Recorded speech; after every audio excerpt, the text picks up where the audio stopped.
Hey everybody, how's it going? So for this video, I'm just going to be giving you my thoughts on UFC 263. Israel Adesanya versus Marvin Vettori 2. And look, I know that this video is really late at this point. I know the fight happened like, I don't know, 2.5 weeks ago. But, this was a phenomenal card and I just created this channel and I really want to talk about it. So that's what we're going to do. But I'm just going to give you a little warning up front. I'm going to be recalling most of these fights through memory.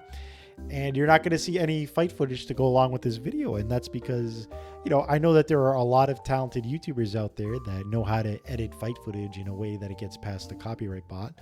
But I'm not one of them, and I don't want my channel to go up in smoke. So I'm just going to throw up some video game footage just to give you guys something to look at while I drone on and on. But without further ado, let's get into the prelims. And I saw this card at a venue, at a bar for the first time in a long time, because lockdown measures are finally starting to end. Life is coming back to normal.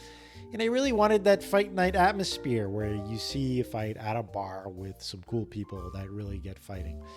And I'm going to be honest, for those first 3 fights of the prelims, I don't remember much of them because they were pretty unnotable. They kind of felt like glorified sparring sessions.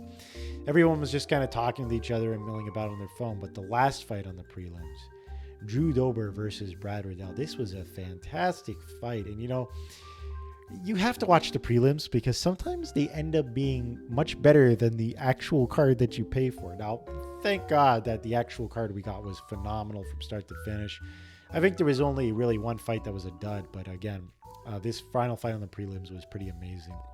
This was a case of 2 strikers just having a slugfest from start to finish, just 3 rounds of complete violence of 2 guys just hitting each other with everything they had.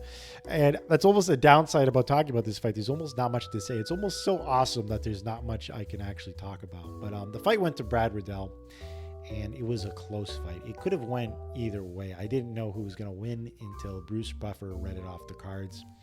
And I think the main reason why Drew Dober lost was that even though he was applying a significant amount of forward pressure, he was also walking forward into significant strikes by Brad Riddell. And don't get me wrong, the guy's head looks like it was carved out of granite or something. And he shook off a lot of those hits like they were nothing. But, they add up over time, and I think he got wobbled too much in the 3rd round. And, shout outs to Brad Riddell. He got it done. I do feel a little bad for Drew Dober. He's coming off a really bad loss from Islam Makhachev, where he was just dominated on the ground for 3 rounds, and he wasn't really able to do anything.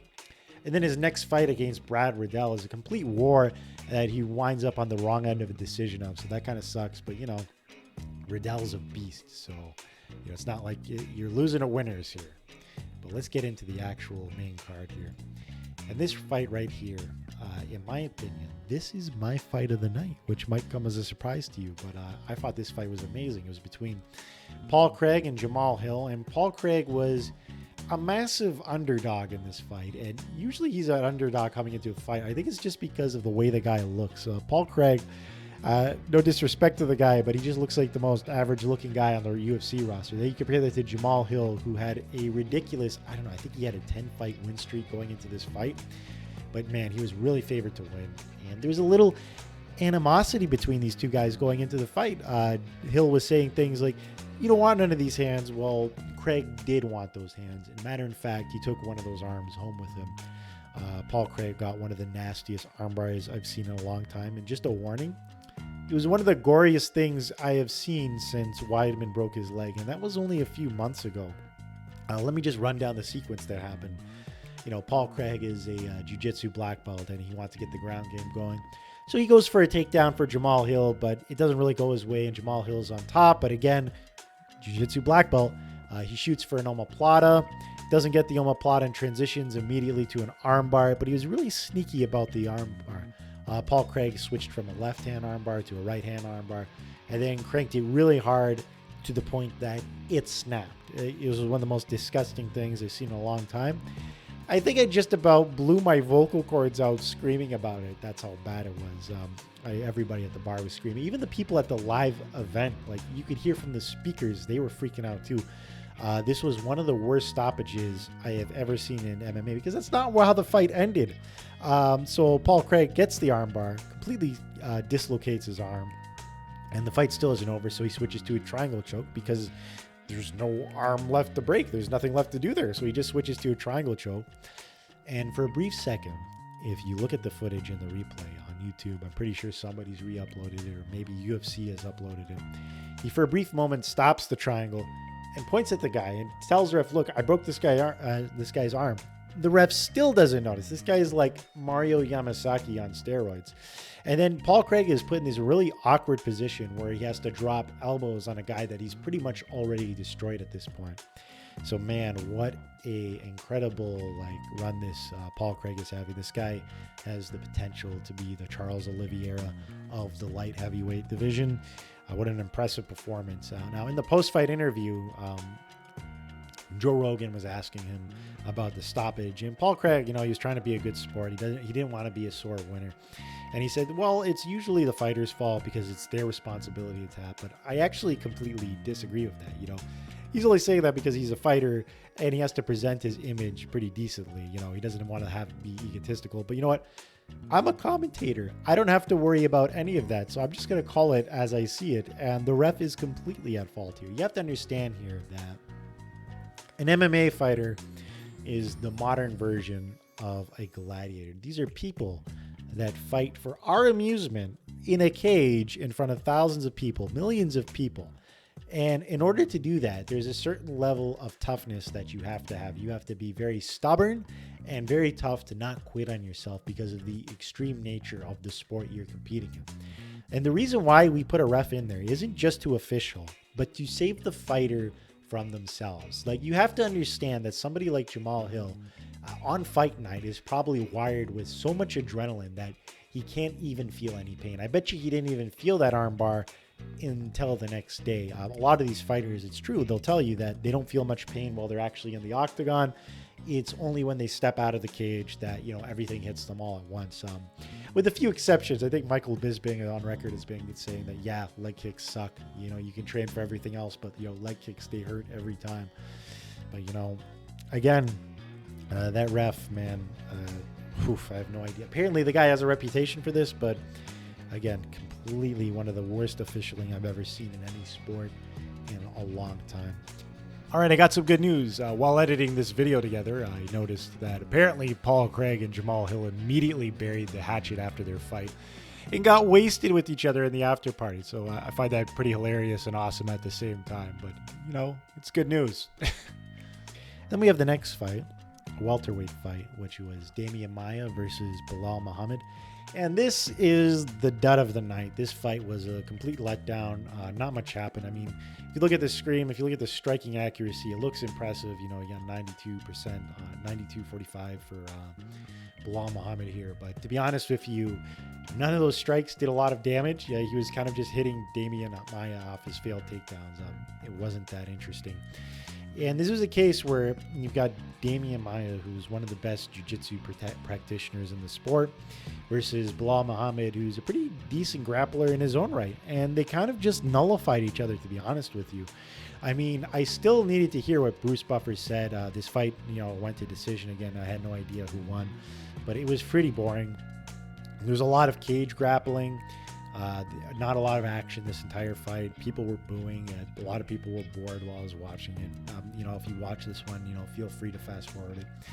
And to be honest with you, I think the only reason why they gave the fight to Belal Muhammad is just because he's younger. That is to say he didn't win the fight. I thought he won the fight, but let's be honest here.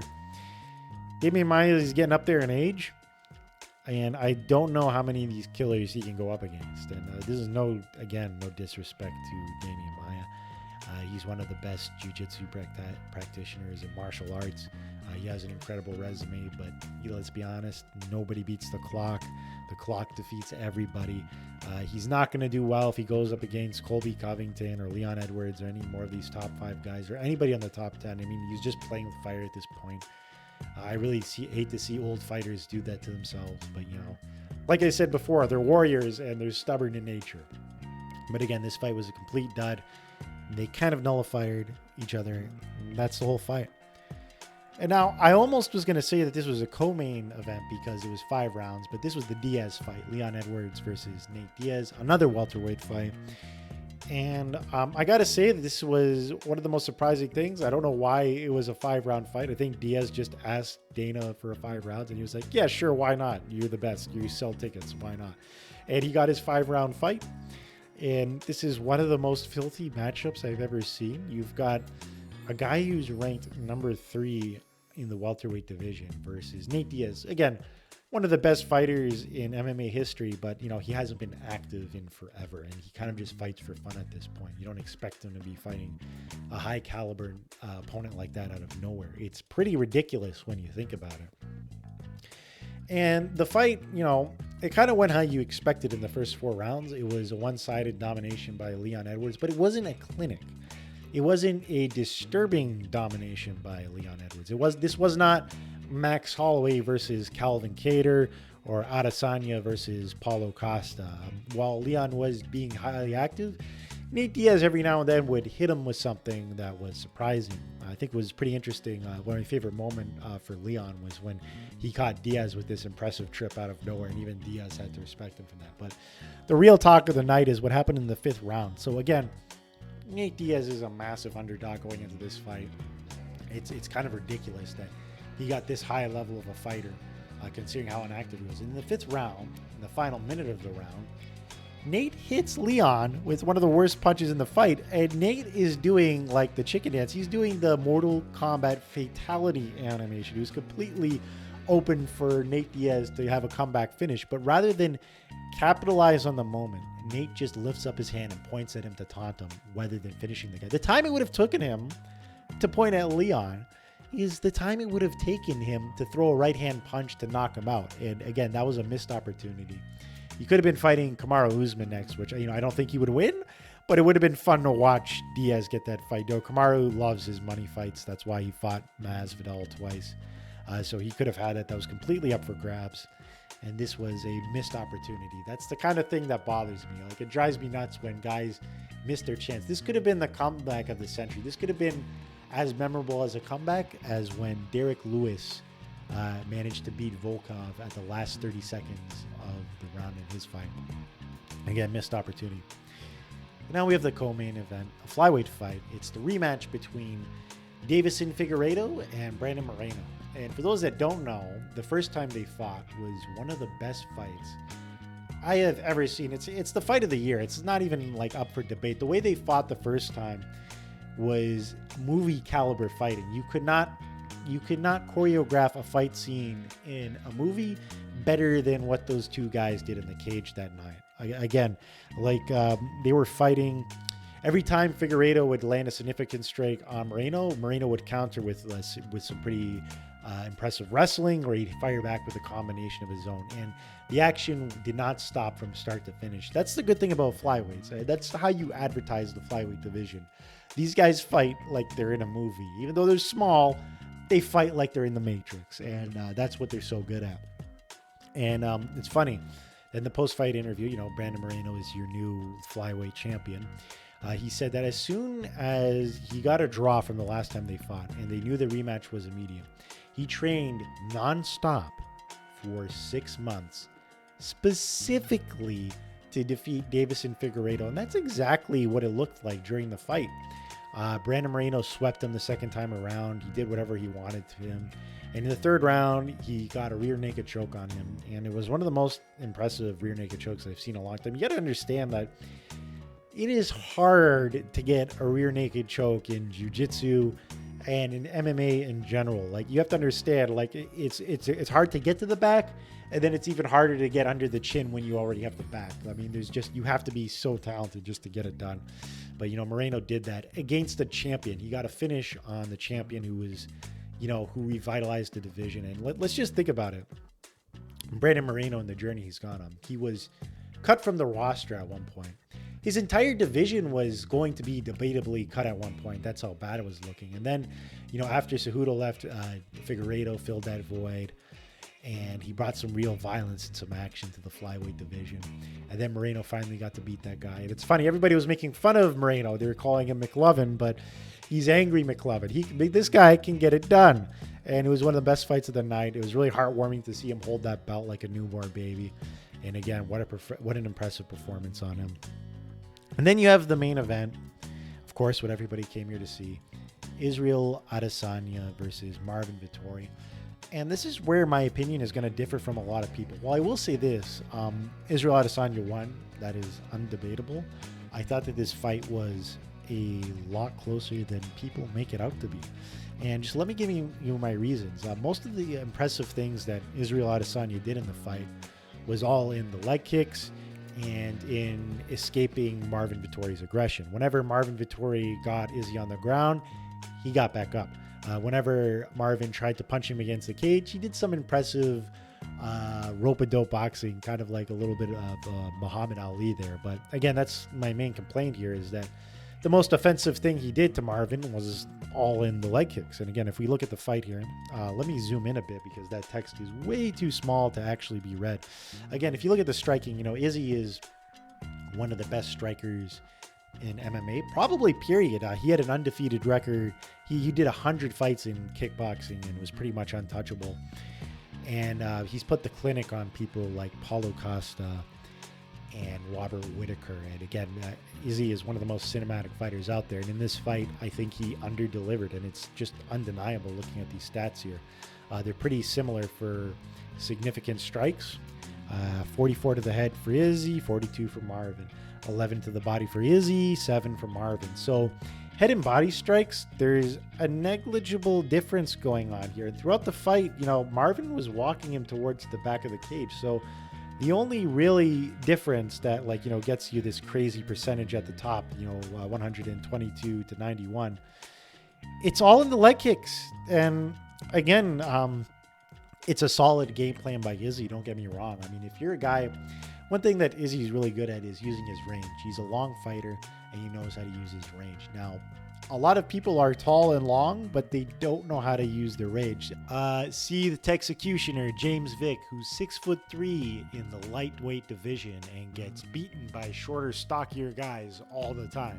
Izzy knows how to use his range, and that's why he's champion. And the strategy for him was to break Marvin down by attacking those calves from start to finish, but it wasn't like a lot of damage. Marvin did not stop his forward pressure throughout the entire fight, and that's probably why he was able to get some takedowns. Now, let me criticize Marvin Vettori here. Now, I think a lot of people are kind of like underrating Marvin Vettori because he took a lot of L's in those press conferences. I'm going to be honest here. He took a lot of L's. Did not win any of those rap battles. He lost all of them. So he came in as a heel to this fight, and nobody thought nobody's going to give him credit where credit is due. But yeah, he did strike with Izzy pretty decently, all things considered, when we all know that he's mostly a grappler. Now, what went wrong for Marvin was all in the wrestling, and it was in the takedowns. He did not have any good setups for his takedowns. He had the good idea in the first round where he caught a kick and then shot a takedown from the middle of the cage, which is what secured him that takedown. Now, when he had that takedown, he didn't capitalize on it. And that's my big problem here. He didn't go for a submission or some ground and pound. Now, Israel Adesanya has really fantastic takedown defense, especially from the back of the cage. And throughout the rest of the fight, Marvin tried to get his takedowns from the cage, which was a waste of time and energy, in my opinion. That's not how you get Izzy on the ground. If you want to get Izzy on the ground, you have to shoot a takedown from the center of the cage. We saw that in the Blachowicz fight. And you also have to have good setup for your takedowns. Now, in the Jan Blachowicz fight, Jan actually had expert setup in his takedowns. He only went for wrestling in the third round of his fight, and he set up his wrestling with a left-hand hook. And as we know, Jan is one of the strongest punchers in the light heavyweight division. So when he throws a left-hand hook, it gives Izzy no choice but to lean back and avoid the punch. The only problem is that his torso was wide open for a takedown. Marvin didn't do any of that in his fight. The most setup he had for his takedowns was firing a 1 or a 2, and that just wasn't enough to get it done. And he had an opportunity to get a submission in the third round. Like, he got Izzy's back again. He got another takedown, and then he went for his back, and he missed his rear naked choke.